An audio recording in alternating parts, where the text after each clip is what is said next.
কাইলৈ শহীদ মুকুন্দ কাকতি অসামৰিক চিকিৎসালয়ত 50খন বিছনাযুক্ত নতুন চিকিৎসালয় মুকলি কৰা হ'ব।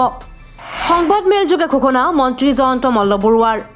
আজমল ভূপেন বৰা আৰু কংগ্ৰেছ সন্দৰ্ভত তাৎপৰ্যপূৰ্ণ মন্তব্য।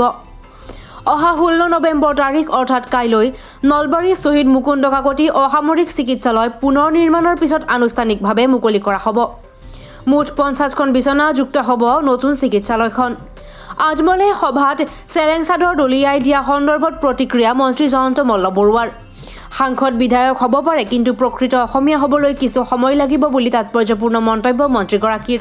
আজিৰ তাৰিখত যোনে যিমান চেষ্টা নকৰক কিয় বদৰুদ্দিন আজমলে অসমীয়া সভ্যতা সংস্কৃতি বা অসমীয়া মান সন্মান ইত্যাদি বুজিবৰ কাৰণে তেওঁ পৰা হোৱা নাই আৰু সেইকাৰণে অসমৰ চেলেং চাদৰ, অসমৰ গামোচা, অসমৰ শৰাই, অসমৰ জাপি এইবিলাকৰ কি আদৰ তেওঁলোকে বুজি নোপোৱাটোৱে স্বাভাৱিক। আৰু সেইকাৰণে আমিও এই কথাটো মনত ৰাখিব লাগে যে যিসকল মানুহে অসমীয়াৰ স্বাভিমান ৰক্ষা কৰিব নোৱাৰে তেওঁলোকক বিভিন্ন কাৰণত ডেম'গ্ৰাফিকেল চেঞ্জ হোৱাৰ কাৰণে হয়তো সাংসদ বিধায়ক হ'ব পাৰে, কিন্তু অসমীয়া প্ৰকৃত অসমীয়া হোৱাৰ ক্ষেত্ৰত অকণমান তেওঁলোককো হয়তো তেওঁলোকৰ মন নাই, হয়তো সময় লাগিব।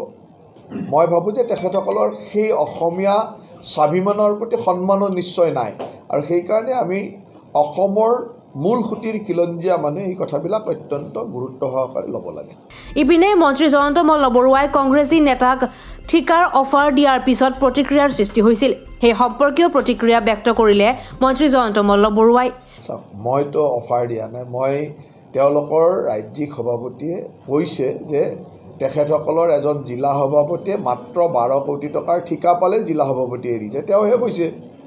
তো মই তেওঁৰ উদাহৰণেৰে কৈছোঁ যে তেওঁ যদি জিলা সভাপতি, যিজন জিলা সভাপতি আগদিনাখনলৈকে দলটো সেৱা কৰিছে, দলটোৰ হৈ কাম কৰিছে, সেই মানুহজনে দলটোৰ আদৰ্শগত অমিলৰ কাৰণে এৰি গ'লে লগে লগে ঠিকাৰ কাৰণে এৰি গ'ল, মাত্ৰ 12 কোটি টকাৰ ঠিকাৰ কাৰণে এৰি গ'ল, এনেধৰণৰ উপলুঙা মন্তব্য তেওঁলোকেহে দিছে। গতিকে যিজন সভাপতিয়ে নিজৰ জিলা সভাপতিজন 12 কোটি টকাৰ ঠিকা পালে গুচি যাব পাৰে বুলি ভাবে, সেইজন ৰাজ্যিক সভাপতি 25 কোটি টকা পালে যাব বুলি মই ভাবোঁ। মই সেই কথাটোৱে কৈছোঁ। বা তেনেকুৱা প্ৰাক্তন মন্ত্ৰী 30 কোটি পালে যাব বুলি ভাবোঁ, CWC মেম্বাৰজনে 40 কোটি পালে বুলি যাব বুলি ভাবোঁ। মই মাত্ৰ তেওঁ কোৱা কথাখিনিক মানে কম্পেয়াৰ কৰি দিছোঁ যে কাৰ কি, তেওঁলোকৰ ধাৰণা সেইটোৱে। মইতো কোৱা নাই তেওঁলোকৰ ঠিকালৈ 12 কোটি ঠিকালৈ যোৱা বুলি, তেওঁহে কৈছে। ভূপেন বৰাৰ ৰাজনৈতিক সমীকৰণ নজনা এজন ব্যক্তি বুলি কটাক্ষ মন্ত্ৰী জয়ন্ত মল্ল বৰুৱাৰ।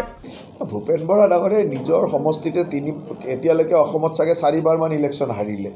গতিকে তেনেকুৱা মানুহে এইবিলাক কথা কৈ থাকিব পাৰে। সেইবিলাক মানুহ কিবা কাৰণত মানুহ নাই কাৰণে ৰাজ্যিক সভাপতি হৈ আছে, তাৰ মিনিং এইটো নহয় যে তেওঁ অকলে কিবা এটা মানে গুৰুত্ব দিব লগা কথা। মই নাভাবোঁ তেওঁ তেনেকুৱা কিবা ৰাজনৈতিক বিচক্ষণতা থকা ব্যক্তি বা ৰাজনৈতিক সমীকৰণ জনা ব্যক্তি।